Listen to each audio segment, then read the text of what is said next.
हे बघा, आज आपण करणार आहोत मस्त भरलेली भेंडी. अगदी छान कुरकुरीत लागते आणि टेस्टी लागते. तर मी ती कशी केली आहे तुम्हाला त्याकरता माझी रेसिपी पाहावी लागेल. चला आपण सरळ कृतीकडे वळूया. नमस्ते, मी आहे प्रगती किचन अँड रेसिपीमध्ये आज तुमचं खूप खूप खूप स्वागत आहे. आज आपण इथे मस्त भरलेली भेंडी करणार आहोत. अगदी सोप्या पद्धतीने तुम्हाला मी दाखवणार आहे की भरलेली भेंडी कशी करावी. हे बघा, इथे मी मस्त ताजी अशी छान भेंडी आणलेली आहे. कवळी भेंडी. ही तुम्ही भेंडी कशी ओळखायची, तर भेंडीना घेताना कधी पण अशी तिला वरतून तोडून बघायची. अगदी सहज तुटली आणि अशी छोटी छोटी आकाराची ही देशी भेंडी आहे. ही खूप छान लागते. गावा साईडला अगदी सहज भेटते. ही शहराकडे अशा मोठ्या मोठ्या भेंड्या मिळतात. ती पण चांगली त्यामुळे तुम्ही निवडून घेऊ शकतात. आता ही भेंडी साधारण 250 ग्रॅम असेल. तुम्ही तुमच्या क्वांटिटीनुसार याची वाढू शकतात. आता मी इथे थोडीच घेतली आहे, 250 ग्रॅम.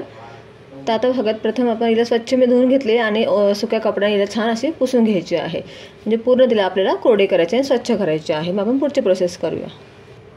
आता आपण काय करायचं आहे, भेंडीला ना सगळ्यात सर्वप्रथम आपण ना भेंडीचं असं वरचा भाग हे बघा असा हा काढायचा आहे आणि खालचा भाग हे कापायचा आहे आणि छान त्याला असं मध्यभागी फोल्ड करून घ्यायचं आहे. पूर्णपणे आपण त्याला कापायचं नाही आहे, म्हणजे आपल्याला त्याला स्टफिंग भरण्याकरता जागा ठेवायची आहे. हे बघा, अशा पद्धतीने आपण याला कापून घेऊया व्यवस्थित. आणि अशी छोटी छोटी भेंडी घेतली ना किती छान भरता पण येते आणि फ्राय करताना पण कढईमध्ये छान राहते ती. आणि आपल्याला अगदी पटकन होते, काही वेळ लागत नाही. खूप छान टेस्टी लागते. मुलंही अगदी आवडीने खातात. माझी मुलगी तर नुसती पण खाते भेंडी अशी हातामध्ये घेऊन. हे बघा, अशा पद्धतीने आपल्याला याला छान असं मधून कापून घ्यायचे आहे. पहिले साईडचं कापा, दोन्ही साईडचं, नंतर मग मधून असे छान चाकूच्या सहाय्याने तुम्ही जरा असं व्यवस्थित कापू शकता. हे बघा, अशा प्रकारे मी सगळी भेंडी कापून घेते. हे पाहिजे तुम्ही भेंडी मस्त अशी कापून घेतलेली आहे छान. आता आपण याच्यामध्ये भरण्याकरता स्टफिंग तयार करणार आहोत. त्याकरता आपल्याला लागणार आहे, इथे मी 1 कप शेंगदाणे घेतलेले आहेत. तुम्ही शेंगदाणे आणि खोबरंसुद्धा टाकू शकतात, पण मी फक्त शेंगदाणे टाकते आहे. शेंगदाणे टाकायचे आपल्याला. नंतर आपण याच्यात टाकूया. नंतर आपण टाकूया इथे 9 ते 10 पाकळ्या लसणाच्या. मग आपण टाकूया लाल तिखट टाकायचं आहे. ते माझं हे लाल तिखट थोडं तिखट आहे, त्याच्यामुळे 1 चमचा हे टाकते. आणि जे फिक्कवाला आहे ते मी 1 चमचा टाकते. तुम्ही तुमच्या आवडीनुसार किंवा टेस्टनुसार याचं कमी जास्त करू शकतात. हळद टाकायची आहे अर्धा चमचा. धना पावडर घेऊया इथे 1 चमचा मोठा भरून. त्यानंतर थोडासा पाव चमचा मी इथे गरम मसाला टाकते आहे. थोडीशी जिऱ्याची पावडर घेणार आहे मी इथे. थोडीशी बडीशेपची पावडर घेणार आहे, ही पण 1 चमचा असेल. थोडंसं आपण हिंग घ्यायचं आहे चिमूटभर. आणि मग आपण टाकूया चवीपुरतं याच्यामध्ये मीठ. इथे मी 1.5 चमचा टाकू, तुम्ही तुमच्या चवीनुसार टाकू शकता. आणि आता आपल्याला सगळे मसाले मिक्सरमध्ये छान बारीक वाटून घ्यायचे आहे. हे सगळे आपण मिक्सरमध्ये वाटून घेऊया. हे पाहिजे मिक्सरला मी छान असं वाटून घेतलेलं आहे. एकदम जास्त बारीक नाही करायचं आहे आपल्याला. थोडंसं असं जाड बारीक राहू द्यायचे शेंगदाणे, म्हणजे दाताखाली ते येतात ना तेव्हा खूप छान लागतात आणि आपली भेंडी पण छान लागते खायला. आता आपण हे एका प्लेटमध्ये काढून घेऊया. आता आपण हे प्लेटमध्ये काढून घ्यायचं आहे. हे बघा, थोडंसं जाड बारीक मस्त झालेले आहे हे. आता हे आपल्याला खूप ड्राय वाटतंय ना, तर आपण काय करायचं आहे, याच्यामध्ये थोडंसं आपल्याला बाइंडिंग करताना याच्यामध्ये तेल टाकायचं आहे. तर इथे साधारण मी असं 1 मोठा चमचा भरून असं तेल टाकणार आहे, म्हणजे आपल्या मसाल्यांना छान अगदी मिक्स होतात आणि भरताना ना आपला मसाला इकडे तिकडे बाजूला कुठे पडत नाही. अगदी छान आपल्या भेंडीमध्ये लागून राहतं. आणि जेव्हा आपण त्याला फ्राय करतो ना तेव्हा तो बाहेर निघत नाही भेंडीच्या. अगदी भेंडीला छान चिपकून राहतो. हे बघा, असं छान मिक्स झाला किती छान मस्त याला टेक्स्चर आलेलं आहे. कलर पण छान आलेला आहे आपल्या भेंडीला, त्या मसाल्याला तुम्ही पाहू शकता.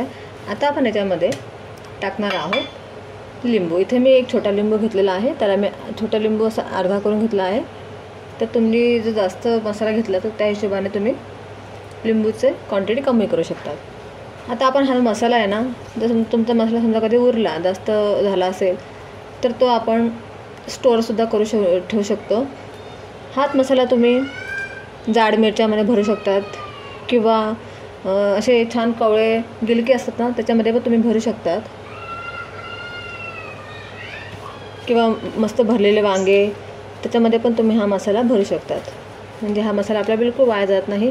जरी जास्त बनला ना तरी तुम्ही तो स्टोअर करून ठेवू शकता आणि कधीही छान त्याचा वापर करून तुम्ही भरलेले कारले, भरलेले वांगे, भरलेले गिलके, अगदी भरलेली मिरचीसुद्धा ह्या मसाल्यामध्ये छान बनेल. तुम्ही नक्की ट्राय करा. आता मला हा पूर्ण मसाला लागेल. जर कधी उरला तर मी बाकीचा भेंडीमध्ये टाकून देईल.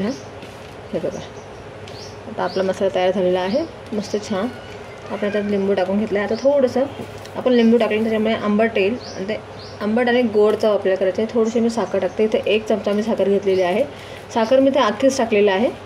तुम्ही पिठी साखरही टाकू शकता, पण मी ते अख्खीच टाकली आहे. बघा झालं. आता आपण हा मसाला आपला तयार झालेला आहे स्टफिंगचा. आता आपण हा भेंडीमध्ये भरूया. आता आपण हा मसाला आपल्या भेंडीमध्ये असंच मस्तपैकी याची स्टफिंग भरायची आहे. बघा छान अगदी हळूवारपणे याला होतं म्हणजे आपली भेंडी ना तुटता कामा नये. आता ते तुटू शकते आणि अगदी आरामात तुम्ही त्याला भरा. थोडा वेळ लागेल तुम्हाला, पण मग खाताना किती छान लागते. त्याच्याकरता सावकाश करा हे काम. म्हणजे आपली असं मस्त दाबून याला छान असा मसाला भरायचा आहे आपल्याला याच्यामध्ये. हे बघा अशा पद्धतीने याला मस्त प्रेस करून असं छान दाबून भरा.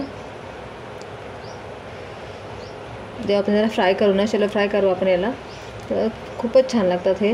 तुम्ही वरण भातासोबत किंवा टिफिनलासुद्धा ही भरलेली भेंडीची भाजी तुम्ही घेऊन जाऊ शकतात. अगदी छान लागते. अशा पद्धतीने मी सगळी भेंडी भरून घेते. हे बघा तुम्ही पूर्णपणे अशी भेंडी मस्तपैकी छान अशी भरून घेतलेली आहे. तुम्ही पाहू शकता किती छान दिसते. नुसतं भरल्यावरती पण ही तळल्यावरती अजून छान दिसते. आता आपण हिला शॅलो फ्राय करायची. चला आपण शॅलो फ्राय करूया आपल्या भेंडीला. हे बघा आता आपण असे छान अशी पसरट कढई ठेवायची आहे म्हणजे आपली भेंडी ना छान त्याच्यामध्ये बसली पाहिजे. आपण गॅस चालू करून घेऊया. कढई छान गरम होऊ द्यायची आहे.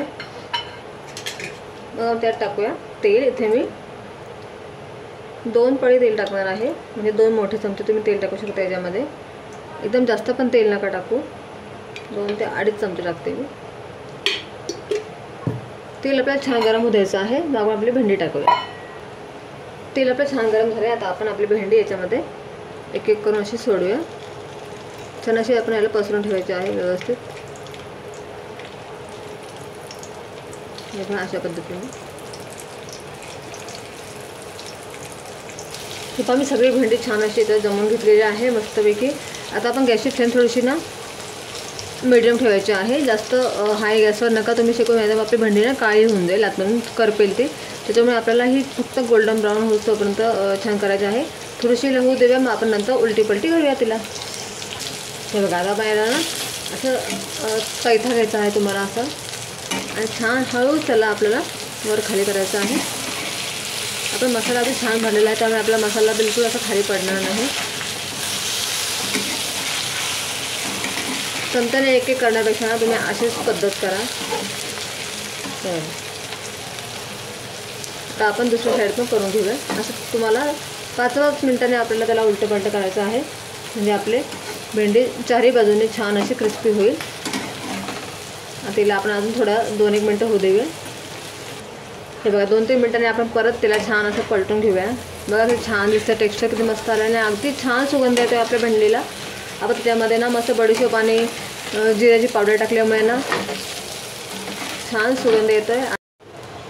हे बघा इथे आपली भेंडी छान अगदी मस्त झालेली आहे. आता आपण गॅस बंद करून देऊया. अगदी बडीशेपचा आणि जिऱ्याचा अगदी मस्त सुगंध येत आहे आणि अगदी छान मोकळी झालेली आहे. तुम्ही पाहू शकता पूर्ण तेल ॲब्झॉर्ब केलेलं आहे आपल्या भेंडीने आणि अगदी मोकळी झालेली आहे. हे बघा किती मस्त दिसते. हे तुम्ही टिफिनला पण नेऊ शकता आणि हिला नुसतं चपातीसोबत पण खाऊ शकतात किंवा वरण भातासोबत सुद्धा हिला तुम्ही खाऊ शकतात. आता आपण याची प्लेटिंग करूया. हे बघा तयार आहे आपली मस्त मसाला भरवा भेंडी. किती छान दिसते. टेक्स्चर पण छान आहे. अगदी झटपट बनते. काही जास्त वेळ लागत नाही आणि अगदी कुरकुरीत लागते. आता थोडी गरम आहे म्हणून तुम्हाला थोडी नरम वाटेल ती, पण जेव्हा ती थोडी थंड होईल ना तेव्हा ती छान कुरकुरीत होईल. बघा किती मस्त आपला मसाला याच्यामध्ये अगदी असा भरलेला आहे. बिलकुल पसरलेला आहे. मी सांगितलेली पद्धत वापरून तुम्ही मसाला बनवा. अगदी छान मसाला याच्याने भरला जाईल आणि बिलकुल पसरणार नाही. खायला पण खूप छान लागेल. आणि आता आपण जो मसाला केला होता तो माझा एवढा उरलेला आहे. एवढा पूर्ण मसाला मला लागला नाही आहे. तर आपण हा मसाला मी आता स्टोअर करून ठेवेल. आपण याच्यापासून भरलेली मिरची किंवा कारले किंवा वांगे असे काही बनवू शकतो. त्याच्यामध्ये मी याला यूज करेल. तर तुम्हाला माझी आजची रेसिपी आवडली असेल ना तर माझ्या रेसिपीला नक्की लाईक करा, चॅनलला सबस्क्राईब करा आणि शेअर करायला विसरू नका. बाय.